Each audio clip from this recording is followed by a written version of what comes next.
Hello and welcome to Horror Monster Collectibles, where today we are going to be taking a look at the exclusive version of Pop Culture Shock's The Howling Werewolf. How did we get here? Let's take a look. So far this thing's packed pretty well. The shipper box had plastic on the corners of the shipper box, which is a nice touch. And here is the box art, and I'll spin around real quick. And it's a large box, for sure. And I like the box art. I am still a fan of box art. I like it when companies do it. And it's just a nice touch. No, you don't ever see the boxes, but I still like that they take the time to do them. And then on top, it says The Howling. Here's a shot of the packaging inside, and all that's pretty much standard. But what isn't standard, what I actually like a lot, is they're using Velcro straps to strap the two halves of the box together, the styrofoam, and I really like that. That's a pretty cool idea to me.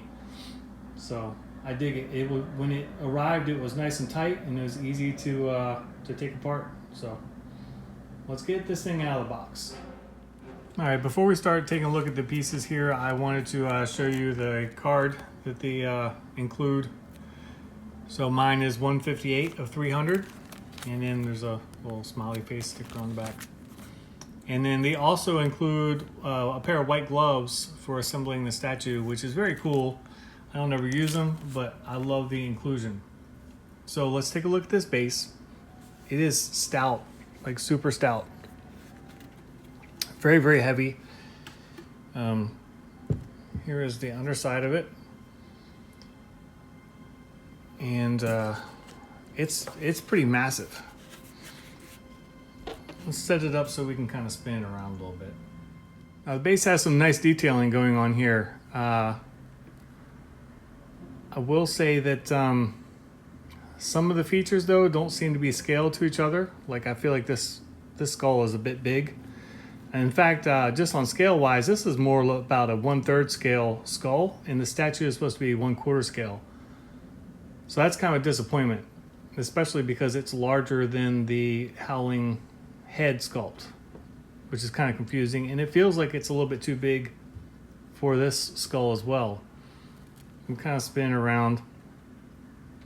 They have good detailing, though, like on the rib cage here and the moss coming out of the tree. It all looks very, very well done. I will say that this is a little bit curious, though. I'm not sure. I guess it's supposed to be a wood texture, but it just kind of looks odd. It's got like, for some reason, it's got like a tire look to it. I'm not really, obviously not a tire, but it just kind of doesn't look very wood grain-ish. And if it's supposed to be wood, it'd be nice if it was painted more of a wood color. But there's a base, and I do like little mushrooms that they have going on here. But yeah, I mean, this is just too big for the scale of the statue. Let's look at the rest of the pieces. Here is a shot of the standard head sculpt with the open mouth. And as you can see, it's actually very well done, very well executed. The light, as far as the camera, what's on the video, has a lot more highlights than what is actually painted on. So this kind of might be light dependent as far as what kind of look your statue has. I would like to see some better highlights here. It's very monotone, but it's still really cool. Get a good shot here.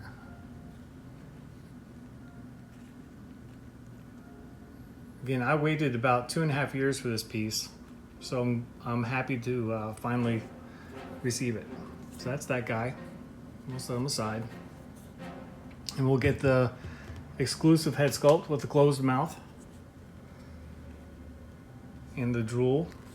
The drool seems to be okay done. It's not anything special, but it's adequate. It looks good. And I actually think I like the closed mouth better, but we'll have to see. And again, it's still more of the same monotone colors for the fur. I would prefer to see some dry brushing on here and pick up some of the highlights, which I may go back and do. So that's the EX head. Let's put the body on the base. All right, so I'm trying to put the body on the base, and I came across a problem here, and that's that it's not even close to being lined up. We've got this foot in its pocket, and over here, this guy is not even close to wanting to line up. So I am going to try to pull it in to get it to line up. But this is kind of disappointing so far. I mean, it's not even in the ballpark. It's a good 7 millimeters off. So let's see what I can do. All right, I've pulled it so where it goes into the peg, but it keeps on popping back out of here because of the pressure that's placed on it. I'm hoping over time it kind of gives and I can seat it in properly. If not, I'm going to return it. But if I push it in there, you can see how tight it is, and it actually just pops back out. Get a shot of that. See that? It's just under a lot of pressure. So we're going to kind of let that set, and hopefully the legs kind of come together a bit. I have the standard head installed now, so let's spin him around and take a look at how he looks with the open mouth.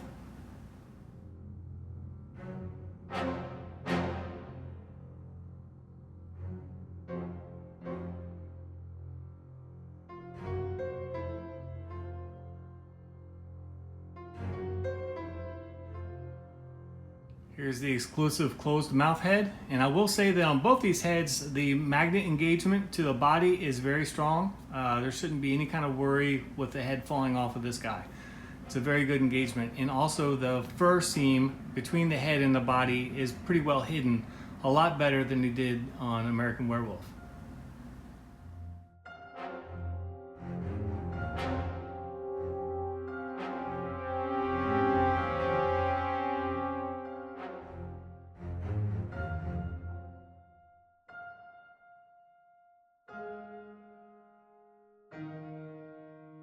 Okay, I'll get some close-up shots now.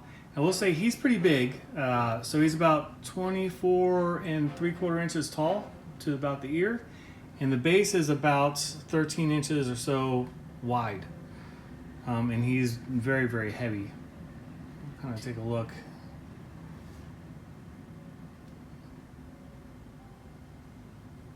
But the sculpt is nice. You can't see the seam for the head, but it's fairly well hidden. And the fur texture is done nice. Again, I would like to see some dry brushing, which I might go and do, and kind of pick out some of the highlights and the sculpt a little bit more, have it show more. But overall, it's very nicely done. Detail on the nails is well executed.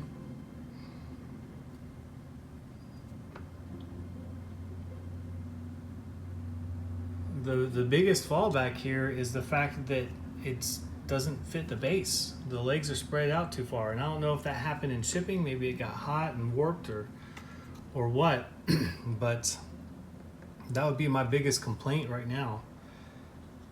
And then also the size of like the skulls and stuff. I mean, that's way too big. That's absolutely 1/3 scale, not quarter scale. And you can see the difference of the head. I mean, it's hard to show here because this sticks up closer to the camera, but trust me when I say that the human skull is bigger than the skull for the Howling Wolf.